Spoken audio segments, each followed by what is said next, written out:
Well, hello and welcome back to me, yapping about nothing important at all. This time I am going to talk about airplanes, aircraft. I've got a bit of an ambivalent feeling about those ones. When I was younger, I was into aircrafts, mainly Second World War's fighters, of course. The Spitfire, the Hurricanes and all that. And I used to do a lot of plastic model kits of different kinds, and I was really loving it. And when I thought that I knew everything about the Second World War, I went back to the First World War and the Sopwith Camels and the Fokker DR1s and when I've done all those ones, I suddenly go to the so-called post-wars. Remember that the First World War was the only war that's ever going to be. Then Adolf Hitler came and changed that. So the post-war was all those in-betweens, tiger moths and stuff.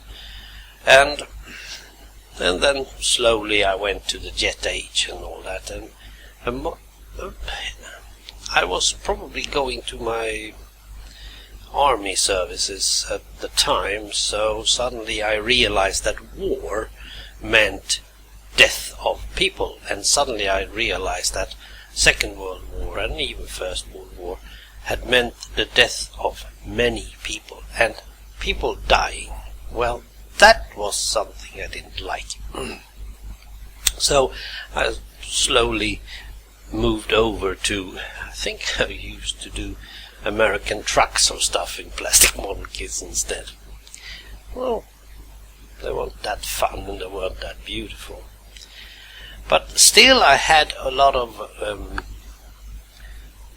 things that I knew.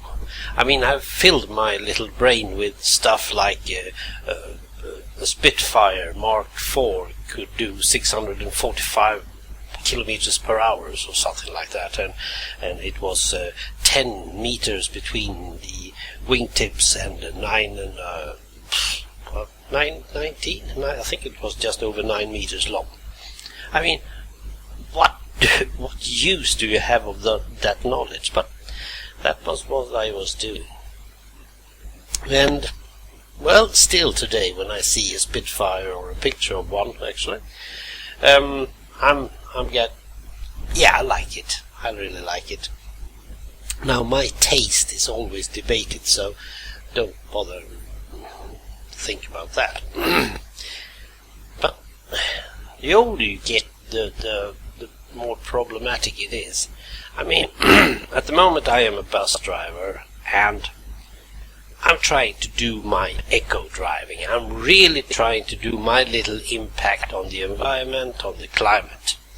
And that means that I will lower from 3 liters, from 4 liter diesel to 3 liter diesel per Swedish mile. I mean, I'm trying to reduce my driving to 25% less outlets into the environment. And when I go through an airport, I see one of those big birds lift off with people that's going to have some fun somewhere else, and I know that plane is probably using like 12 liters a second. I mean, it's not fair, is it? He doesn't do any eco driving either. I mean, in that moment I think, you should ban the aircraft, you should take them away. Well, sort of. On the other hand, what if I am going to take a cup of coffee with my pals in Illinois? I can't just hop on the bike and ride over there, can I? No. What do I have to use?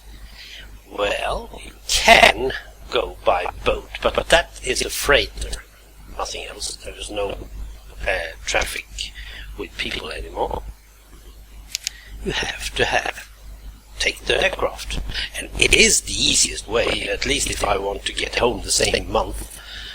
So I need to do it. So that makes it a bit of a... Should I just quit thinking of going over for a cup of coffee, or should I quit thinking about the climate? Or should I just sit and rule over a Spitfire?